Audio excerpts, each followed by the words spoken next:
Libya ముఅమ్మర్ Mohammed Abu మిన్యార్ అల్ Gaddafi. 2003లో Gaddafi ఏం చేశాడో తెలుసా? తన అణ్వస్త్ర కార్యక్రమాన్ని పూర్తిగా వదులుకున్నాడు. డిజైన్లు, సెంట్రిఫ్యూజులు, యురేనియం నిల్వలు అన్నింటినీ అమెరికా, బ్రిటన్ల చేతుల్లో పెట్టాడు. వాళ్ళు అతన్ని సంస్కరణవాది అని పొగిడి ఆ దేశం పైన అప్పటిదాకా ఉన్నటువంటి ఆంక్షలన్నీ కూడా ఎత్తేశారు. ఆ దేశంతో వాణిజ్య ఒప్పందాలు కుదుర్చుకున్నారు. గడాఫీ వాళ్ళ మాటలను నమ్మాడు. కానీ సరిగ్గా 8 సంవత్సరాల తర్వాత 2011లో నాటో బాంబులు లిబియా ఆకాశాన్ని చీల్చాయి. గడాఫీని ఒక డ్రైనేజ్ గొట్టంలో వెంటాడి వేటాడి కెమెరాల ముందే హృదయ విదారకంగా హత్య చేశారు. ఎందుకు? కారణం ఒక్కటే, అతని దగ్గర అణ్వస్త్రాలు లేవు.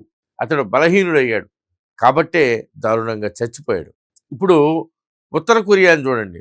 ఆ దేశం ఒంటరిగా ఉంది, ఆర్థికంగా నలిగిపోతా ఉంది, ప్రపంచం మొత్తం దాన్ని ద్వేషిస్తూ ఉంది.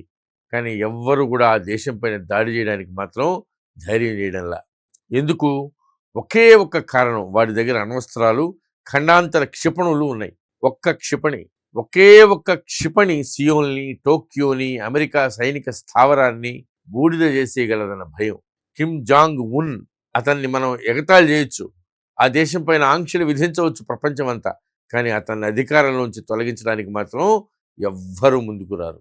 అణ్వస్త్రాలు యుద్ధాలను గెలిపించవు, కానీ యుద్ధాలు జరగకుండా ఆపుతాయి. అందుకే ఇరాన్ని రోజు బెదిరిస్తారు.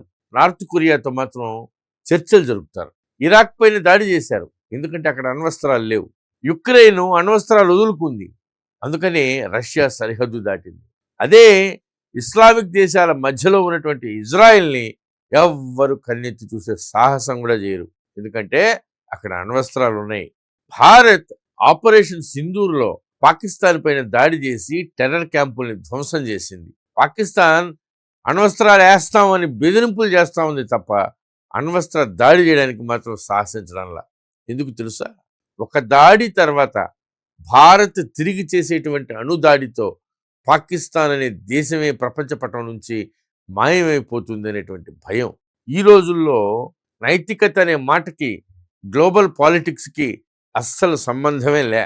సో ఈ నీతి నియమాలు లేని గ్లోబల్ పాలిటిక్స్ని తట్టుకుని నిలబడాలంటే ఎవరైనా సరే, ఏ దేశమైనా సరే ఇతరుల్ని భయపెట్టేటువంటి స్థాయిలో ఉండి తీరాల్సిందే. ప్రపంచం బలహీనుల్ని ఎప్పుడూ రక్షించదు. అది ప్రమాదకరమైన వాటిని మాత్రమే చూసి భయపడుతుంది.